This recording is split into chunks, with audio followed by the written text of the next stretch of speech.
అందరికీ నమస్కారం.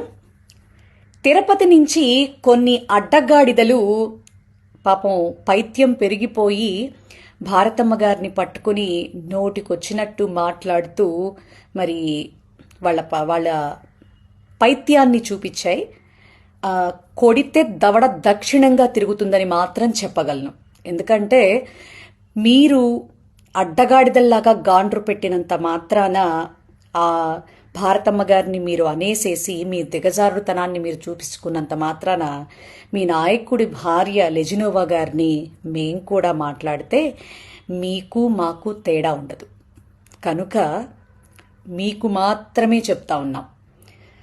3 పార్టీలు కలిసి 14 ఏళ్ళు కింద మీద పడి 3 పార్టీలతో కలిస్తే తప్ప గవర్నమెంట్లోకి రాలేనటువంటి మీ పార్టీకి, మీ నాయకుడికి మీరు ఇంతకు మించి ఏం మాట్లాడతారు? మీ పార్టీ గురించి పాపం భుజాన వేసుకున్నటువంటి బొలిశెట్టి గారి పరిస్థితి ఏంటో, మరి పాపం రజనీ గారి పరిస్థితి ఏంటో, మరి ఇంకా చాలా మంది బయటకు వచ్చేసినటువంటి సందర్భాలు చూసి కూడా నువ్వు చించుకుంటున్నావంటే అడ్డగాడిదలాగా మరి చాలా జాలేస్తోంది నిన్ను చూసి.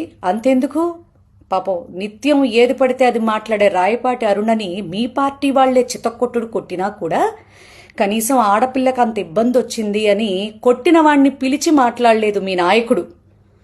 నువ్వు ఇంత చించుకుని మాట్లాడినంత మాత్రాన రాజకీయం పర్ఫెక్ట్గా అనుభవజ్ఞులైనటువంటి వాళ్ళు, తెలిసిన వాళ్ళు ఎవరైనా కూడా నోటి మాంజం తగ్గించుకో అని మిమ్మల్నే జాగ్రత్త పడమంటారు, మీకే గడ్డి పెడతారు.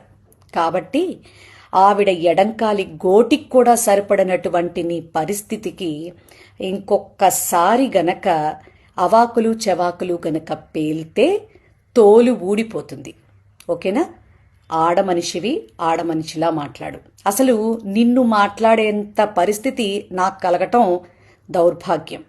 ఎందుకంటే మా నాయకుడితో మేము నడవటం మొదలుపెట్టి 15 ఏళ్ళైతే సింగిల్ ఎజెండాగా ఈ రోజు వరకు కూడా ఒక్క జెండానే భుజాన మోస్తున్నాం.